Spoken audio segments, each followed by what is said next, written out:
Hello, my darlings. It's a very, very wet day today here, so I'm going to read a bit more story. I thought I'd read the next chapter of The Iron Man. It's chapter 3, and it's What's to be Done with the Iron Man. You remember he fell in the hole and he got buried, and he's under that mound of hill. That was where we finished last time. So, the spring came round the following year. Leaves unfurled from the buds. Daffodils speared up from the soil, and everywhere the grass shook new green points. The round hill over the Iron Man was covered with new grass. Before the end of the summer, sheep were grazing on the fine grass on the lovely hillock. People who had never heard of the Iron Man saw the green hill as they drove past on their way to the sea. And they said, "What a lovely hill! What a perfect place for a picnic." So people began to picnic on top of the hill. Soon quite a path was worn up there by people climbing to eat their sandwiches and take snaps of each other. One day a father, a mother, a little boy and a little girl stopped their car and climbed the hill for a picnic. They had never heard of the Iron Man, and they thought the hill had been there forever. They spread a tablecloth on the grass. They set down the plate of sandwiches, a big pie, a roasted chicken, a bottle of milk, a bowl of tomatoes, a bagful of boiled eggs, a dish of butter and a loaf of bread with cheese and salt and cups. It's a good picnic, isn't it? My goodness. The father got his stove going to boil some water for tea, and they all lay back on rugs munching food and waiting for the kettle to boil under the blue sky. Suddenly, the father said, "That's funny." "What is?" asked Mother. "I felt the ground shake," the father said. "Here, right beneath us." "Probably an earthquake in Japan," said the mother. "An earthquake in Japan?" cried the little boy. "How could that be?"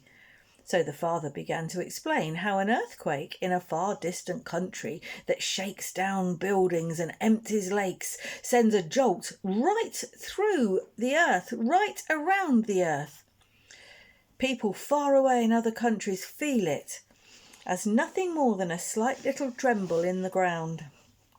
An earthquake that knocks a city flat in South America might do no more than shake a picture off the wall in Poland.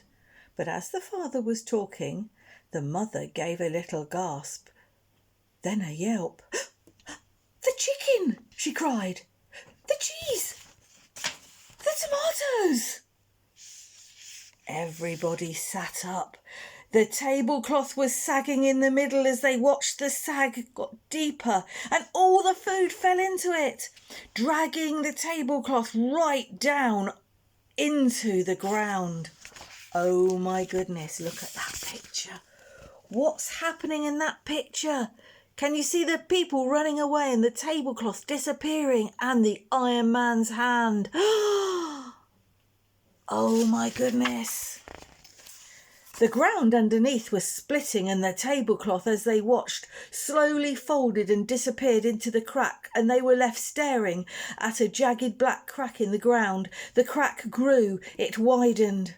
It lengthened, it ran between them. The mother and the girl were on one side and the father and the boy were on the other side. The little stove toppled into the growing crack with a clatter and the kettle disappeared. They could not believe their eyes. They stared at the widening crack. Then, as they watched, an enormous iron hand came up through the crack, groping around in the air, feeling over the grass on either side of the crack. It nearly touched the little boy and he rolled over backwards. The mother screamed. "Run to the car!" shouted the father. They all ran. They jumped into the car. They drove. They did not look back. So they did not see the great iron head, square like a bedroom, with red glaring headlamp eyes, and with the tablecloth, still with the chicken and the cheese draped across the top of it, rising out of the top of the hillock as the Iron Man freed himself from the pit. When the farmers realised that the Iron Man had freed himself, they groaned. What could they do now? They decided to call the army, who could pound him to bits with anti-tank guns. But Hogarth had another idea. At first, the farmers would not hear of it, least of all his own father.